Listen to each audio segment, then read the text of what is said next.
Hello and thanks for joining me today on my channel. This is Discovering My Money, and today I'm talking about basic budgeting, and I'm doing a series on, well, budgeting. So my first video basically set up, how to get all your money organized, your income, your expenses. That's not technically a budget. It basically just tells you how much you have coming in, how much is going out. And now you can start to organize all those numbers into what a budget actually is, which is to say I'm going to spend a certain amount of money here and a certain amount of money there, and I have to spend some money this way and I have to spend money that way.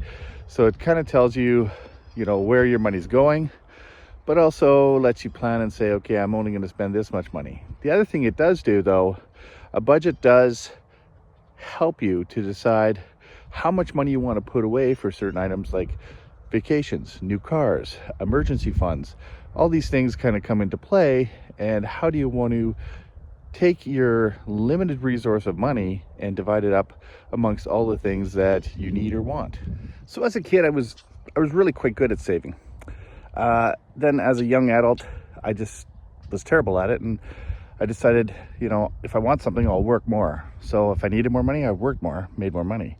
Now as I'm getting older, I'm less capable of working to that same level and putting in overtime, so now money has become more scarce. So how do I manage that? So what we're going to talk about today is we're going to take all the information we did from the first video with your income and expenses, and we're going to find out, do we have money left over or do we not have money left over? So if you're actually running a deficit, how do we get out of a deficit?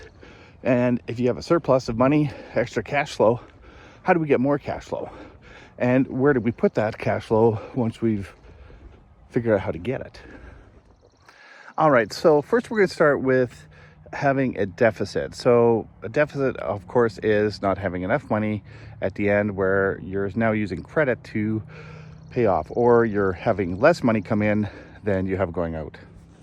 All right, well, if you've watched my first video and you've organized into your 4 columns, really basic outline, we can get more elaborate, but anybody who's running a deficit has to take a look at their expenses. And the first one we want to look at is variable expenses. Now, why variable expenses? Well, they're variable, so they can change, and we can have some influence on that change. So the first variable expense might be groceries, might be entertainment, might be something that you're doing on a daily basis that's costing you money, and you're like, do I really need to do that? Do I need to have that stop at the coffee shop? I can make coffee at home, right? So things like that. In some part, though, a lot of these expenses are going to involve a lifestyle change. You're going to have to alter your lifestyle, and that's kind of the tough thing. Most people resist. I'm like, I want to live this lifestyle. But the problem is, if you're making, a certain lifestyle income and you're trying to live at a higher lifestyle, expense-wise, eventually what's going to happen is it's going to collapse, and you're going to live at such a low lifestyle, your income's not even going to be representative of where you're actually living, because now you're paying off all this debt and all your money's going towards debt. So all the fun times disappear completely. So the best way is, how do we marginalize that and bring it down so our expenses meet what our income is, or at least for the time being be a little bit below, so that we still can have some fun time, but we're paying off our debt and hopefully getting ahead in things like savings and building up our cash flow. The next thing you might look at is your fixed expenses. Now, I alluded to this in my previous video, but we all sign up for different things like streaming, different apps we have on our phone. Go through all the things that are on your fixed expenses and what can you change. So like I just said, streaming's easy. If you're signed up for 4 or 5 different streaming services and you only watch 1 or 2, get rid of the ones you don't watch. Simple. Done. Or restrict yourself to only watching 1 a month. I've signed up for 4, but I really only have time to watch 1, so I'm going to watch this one this month, I'm going to watch the next one the next month. If something comes out, I might sign up for this. I might have 2 out of 4, but why have 4 out of 4 when I don't have time to watch all of them?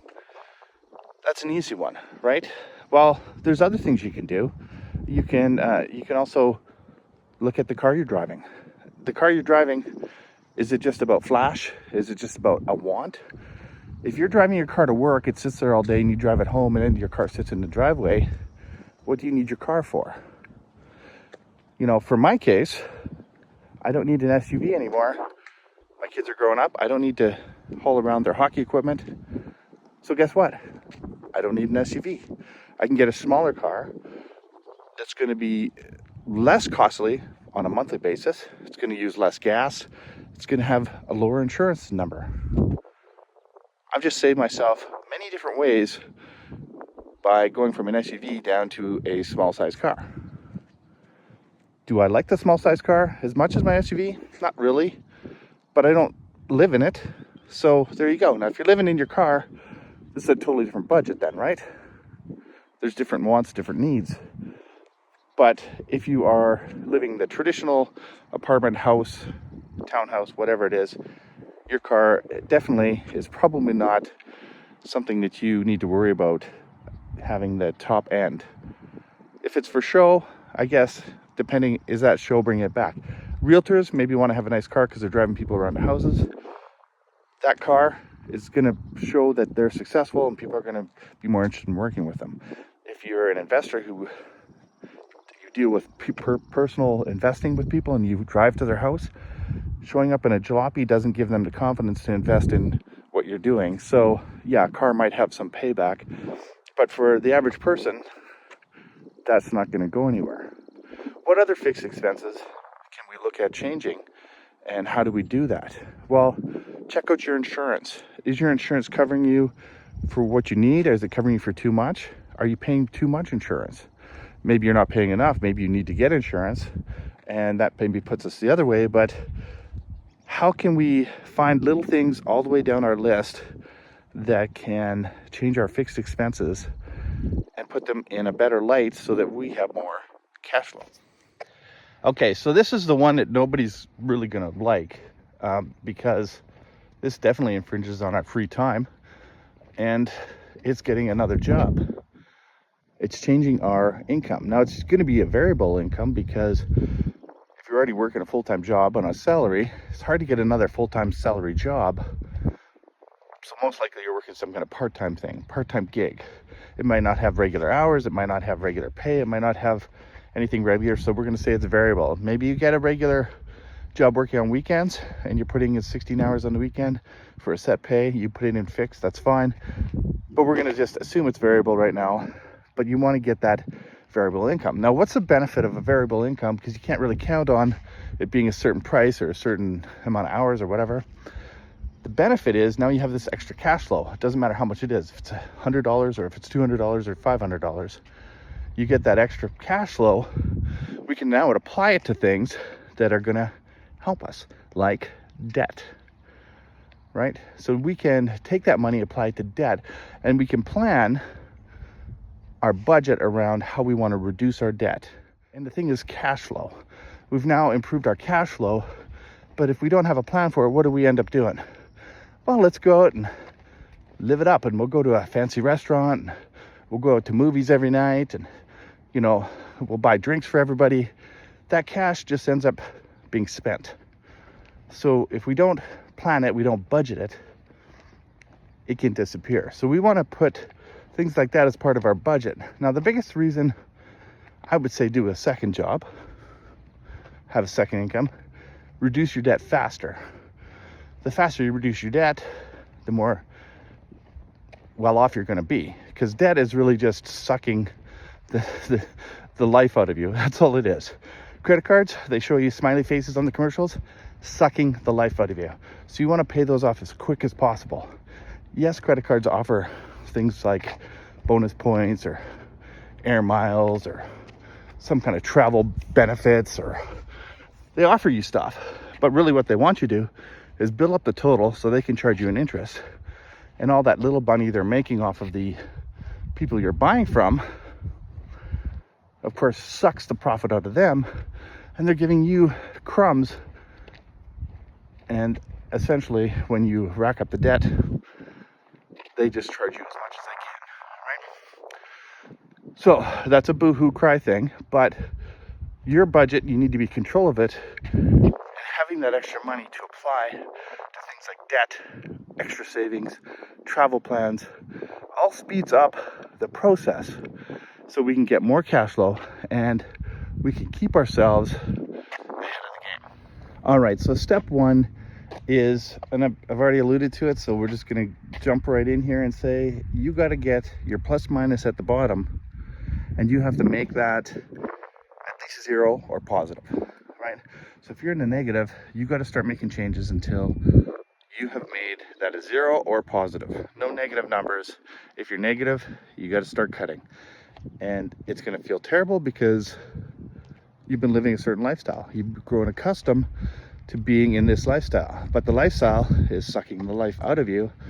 So therefore, start making those changes. All right, so your basic budget, you've now created a zero budget or positive cash flow. Where do you go next? Well, if you've got lots of debt, especially credit card debt, that's simply the number one thing that is holding you back from achieving success financially. It is. It's the number one thing before you do anything else. Other people might disagree because, of course, there's people out there that get debt and then they turn that debt around into making them money. But if you're not doing that with your debt, you're not actually going to achieve that. So if you can take a loan and then go make money with it, do it. Sure. That's a totally different story. But we're talking about how do we get our personal finances under control. And right now we're basically at zero cash flow, or we're slightly positive because we got rid of some expenses. Debt now, to get rid of it, should be done in an orderly fashion. So if you're at zero on your cash flow, all your money is going towards expenses. Here's the deal. You don't have any extra money. So you're basically putting a minimum on each credit card, each line of credit, each loan, whatever payments you have, you're putting down that minimum. So it's not getting paid off very fast. So the first strategy you could have here is take the debt you have the least amount on and pay that off first. If you have any extra cash come in, get rid of that one first. Now you've got extra cash flow. But you don't get that money to spend. That debt money that just finished paying off that loan, credit card, whatever it was, is now going to be applied to the next one. Now, another strategy you can use, and this would maybe where you go with your second piece of debt, is you're going to pick the one that has the highest interest. And the reason being is you're losing the most money, right? So you've got one with a high interest rate, like a credit card, 20% or thereabouts, probably somewhere between 19 and 23%, depending on the credit card. Or if you've missed payments, they actually bounce it up. You want to start paying off that one, because the more time you fart around, the more you're giving away your money to the credit card company. So here's the thing. You've now got that first one paid off. The money you were putting into that, you put into the second one on top of what you're already putting into the second one. So whatever the minimum payment was, and you don't lower these amounts. As they go down, the credit cards will actually start charging you less. So you have the illusion of it going down, but they keep charging you more interest, right? They just want a minimum payment so that they're happy that you're going to keep paying. But the longer they keep you paying interest, the more money they make. So you want to take that and you want to pay it down as fast as possible. Now you've got two paid off. And of course you go to the next highest interest rate and you take that minimum payment plus the two that you've already paid off and take those amounts and slam them down on the third one. Now, as you can see, you're now paying off your third credit, I guess not one, but you're paying your third credit off with the cash flow from 3 different debts.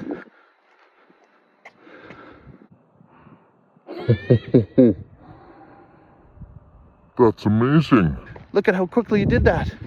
Now here's the thing. You can imagine that once you get all this debt paid off, all that money you're putting towards debt, that's now cash flow. That's cash flow that you're going to get to use to spend on something. Not yet. Not yet. Why? Because you haven't finished paying off your debt. Don't celebrate by going out and getting in more debt because you paid off some debt. Oh, look, I've got money on my credit card. Yay! I can spend it. No, no, no, no, no, no. The reason why is you're still in debt. You want cash flow. You want control of your money. You don't want someone else telling you how to spend your money, which is what the credit cards, the banks, anybody who's lending you money is telling you how to spend your money, right? You go buy something. Look at the smiley, happy commercials.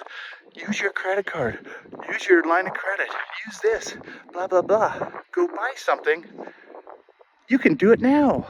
But they don't show the person who's struggling with money. They don't show the person who's potentially bankrupt. They don't show those people when they can't pay back the debt. Right? And maybe you're like, that won't happen to me. Won't happen. That's right. You are immune to going bankrupt. You're immune to losing your job. You're immune to anything bad happening, right? Well, if you're at the point where you're watching this video, that means you're already worried about your money. So you're not immune and you don't want to be in that place. So you want to have a plan. You want to have a budget. And the budget says pay off your debt first. Because it's a basic budget, right? Now you can get more elaborate with your money. We could start spending some of that money. But if you haven't calculated how long it's going to take you to pay off that debt yet, with the current amount of money, and with the amount of money that you're actually wanting to allot to it, because you want to increase your spending again, you can't actually do that because you don't know how long it's going to take. And once you realize it's going to take you another year or two to pay off that money, and during that time, you're paying 10%, 15%, 20%, you're paying that much interest. You might start to realize, you know what? I can maybe hold off for a few more months, pay off this debt, and then I can maybe have some more cash flow. So that's the key when you're budgeting and you look at it and you think, I can now spend some of this money. So the sobering truth is, once you figure out your income and expenses, and then you start making a budget on how you're spending that money or how you're going to reduce your expenses so you can have a positive cash flow, it feels good. And reality sets in that you do have money to spend, but you haven't really looked at the problem yet. The problem being that as soon as you start spending that money again, you're going to go back the other way. Yeah, you're going to go the other way if you start spending the cash flow that you have instead of paying off your debt. So, paying off your debt gives you the cash flow, but now you have to determine halfway through, if you haven't finished it off, how long is it going to take you to pay off the rest of that debt if you start using the cash for spending again instead of debt reduction, right? And then how long will it take you to pay off that debt if you keep all that money in debt reduction? The difference will be extremely disturbing to you, even if you don't use all the calculations for the interest and so on and so forth. Just figuring out the difference in how long it takes you to pay off that debt on a straight number basis. If I put this much towards it each month, how quickly can I do that? It's great. Now just remember, you're being charged interest, so it's not going to go down as fast as just dividing it up by the number of payments you're going to make. That's a different story, but we don't need to be that technical. We're just trying to figure out how do we get this sucker paid off. And to compare, we can use whatever we want. If we're using the same calculation, when we compare, it's just going to take that much longer. You add in interest, well, just assume you start spending money instead of applying it to debt. That interest is now going to drag out even further. So the difference is even bigger than what you're calculating when you're not calculating the interest. So you don't need to be a math major to figure out it's going to take you a lot longer to pay off debt if you have a smaller amount going towards it. So I guess the whole point of this video is we want to get cash flow. We want to pay off debt. How do we pay off debt? Well, first of all, we change our lifestyle. We get rid of payments we don't need. we bring ourselves down to a zero or positive cash flow state, that we can now take the money and apply it towards a debt problem that we have, focusing on one we can pay off quickly or highest interest. Now, the reason again why I went with the quickest one, now I have 2 payments and I'm applying to the second one. Once the second one's done, I have 3 payments I'm applying to the third one, right? I don't have those 1 and 2 anymore. I don't want to start spending the money until I get rid of my debt, and away I go. So this is hugely important, attacking debt, getting it down. And I'm sure if you looked at all the money you're putting into credit cards and then you imagined how different your life would be if you had that credit card money that you're putting out in your pocket every month, and you could have that towards spending or savings. It's going to change your life, right? The thing that you bought, are you still using it? Is it important? Have you had to replace it? The thing you thought you needed so badly that you're going to actually go into debt for, how valuable was it? And if it was a night out on the town, probably wasn't that valuable. All right, so I have to add a little rant to this, because during different classes or different things that I've come across, people have said that, governments want to spur on economic growth by having people spend, and credit cards and loans and all those things allow people to buy things that they couldn't normally buy. Well, I've taken economics classes, not an economics major, but here's what I think about it. If people are buying stuff and then they're having to pay 22% because they used a credit card, it might boost the economy during that month, but for the next 6 months, that money is actually being put into a credit card company or a bank, and it's not spurring on the economy. It's actually taking away from it. Every time there's interest charged for that purchase, right? 22% a year, or roughly 2% a month, is being lost. So telling people it's good to go out and spend money is a farce. Now, again, I'm not a major economist. I've got some economics classes behind me, but I hear stuff about governments doing certain things to boost the economy or encouraging spending. Who are they helping? They're not helping you, because it's actually costing you. It's not helping you save. It's not helping you get richer. It's not helping you improve your life.